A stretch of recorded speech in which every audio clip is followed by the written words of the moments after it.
All right, this is Kaylee, Shaylin, and Cami, and we are presenting on Parkinson's disease.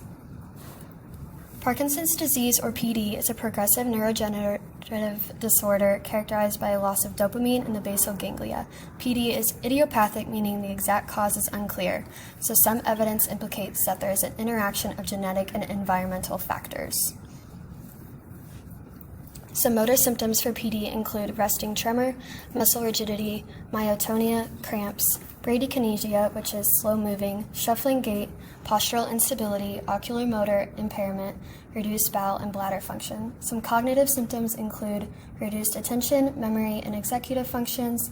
Some emotional symptoms include anxiety, depression, apathy, psychosis, and impulsive-compulsive behaviors. Other non-motor symptoms include visual perceptual deficits, sleep disturbances, fatigue, autonomic nervous system dysfunction, sensory disturbances, and muffled speech. The Physical Performance Test, or PPT, is a standardized assessment that evaluates various domains of physical function by observing clients' performance in various simulated daily activities with varying degrees of difficulty.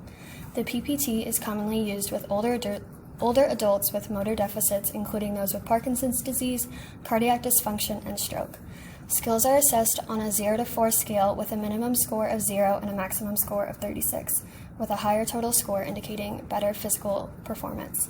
The PPT is beneficial for assessing clients with PD because it targets common symptoms seen with this condition, such as vestigating gait, balance deficits, incoordination, and impaired upper extremity function. This photo offers a glimpse of the PPT assessment. As you can see from the task demands, client performance of many different physical modalities can be observed, such as upper extremity dexterity and fine motor skills, as seen in Task 1 of writing a sentence, and balance, as seen in Task 5, where they must pick up a penny from the floor. The Activity-Specific Balance Confidence, or ABC scale, is a non-standardized self-report measure of clients' confidence in completing various activities without losing balance or feeling unsteady.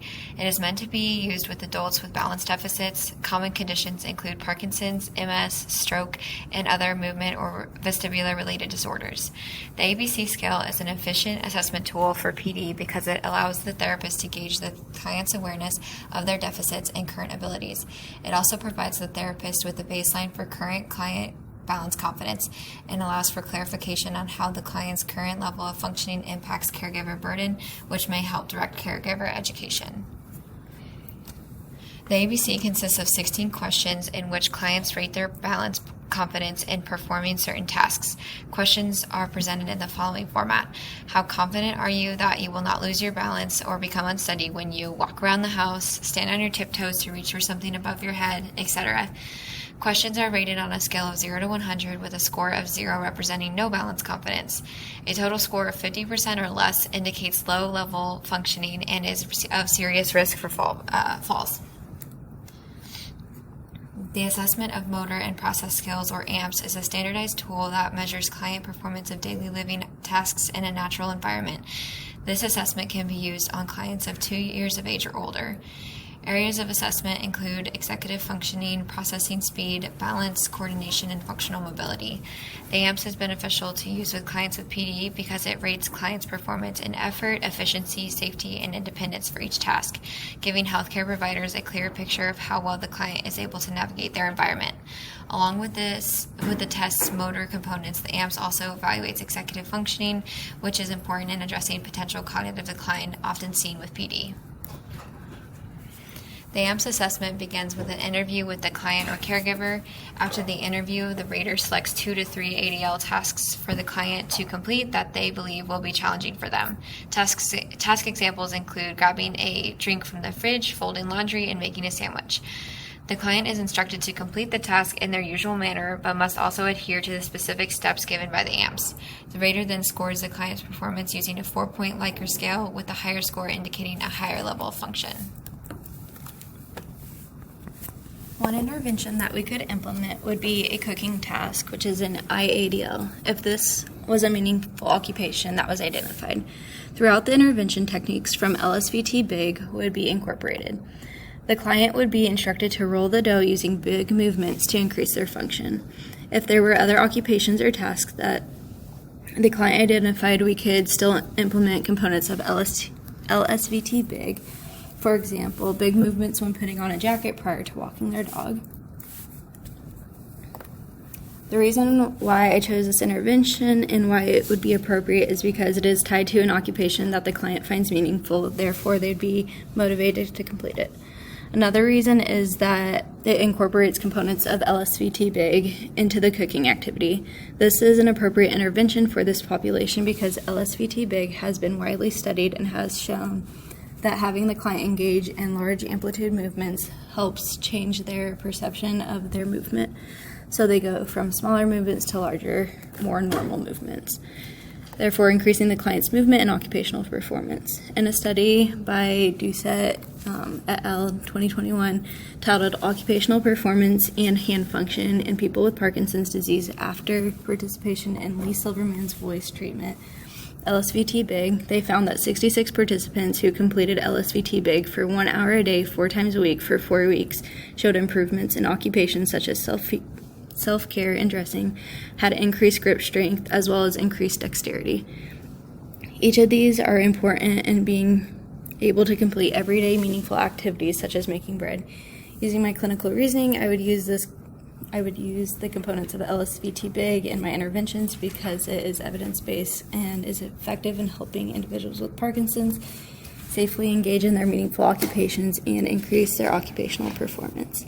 However, it is important to remember that the LSVT BIG requires a certification. Another intervention would be home modifications and energy conservation. As a therapist, you would make modifications or work with the family or other professionals to modify the client's home.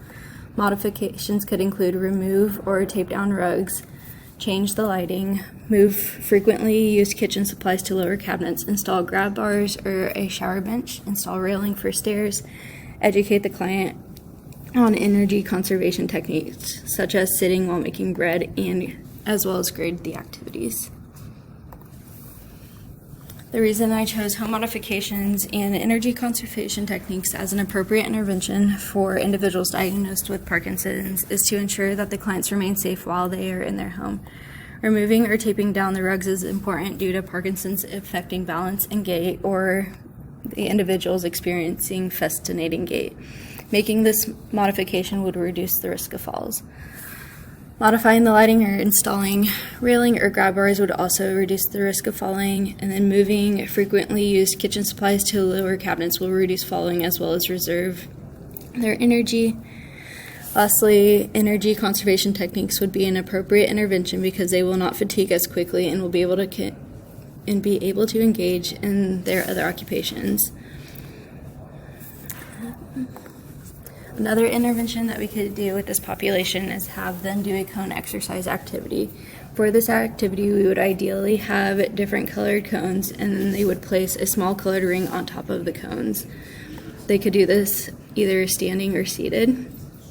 You could also incorporate large movements such as those in LSVT BIG or a music component into this activity, as we learned at St. Luke's.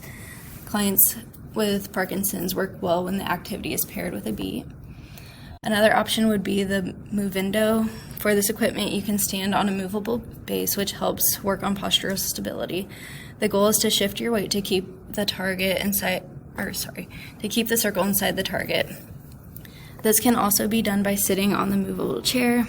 The Movindo also has a lift and a harness to ensure the client's safety. Having a game on the screen makes this intervention fun while working on key skills such as balance.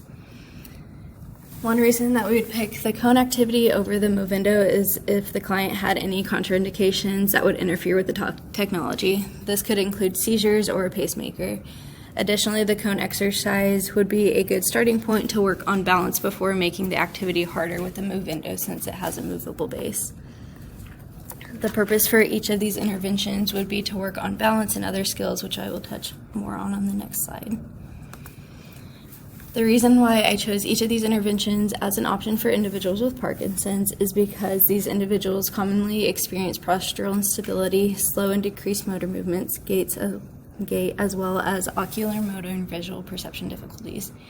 Each of these interventions would be a fun and appropriate way for the client to work on their balance, increase their motor movements, vision, cognition, because they would have to remember how to complete the task and keep their balance. Additionally, each of these interventions would help to build their skills and increase their performance in all ADL and IADLs.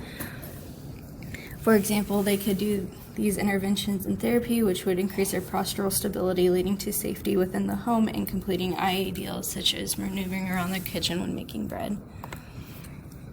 Here is the slide of our references, and then thank you.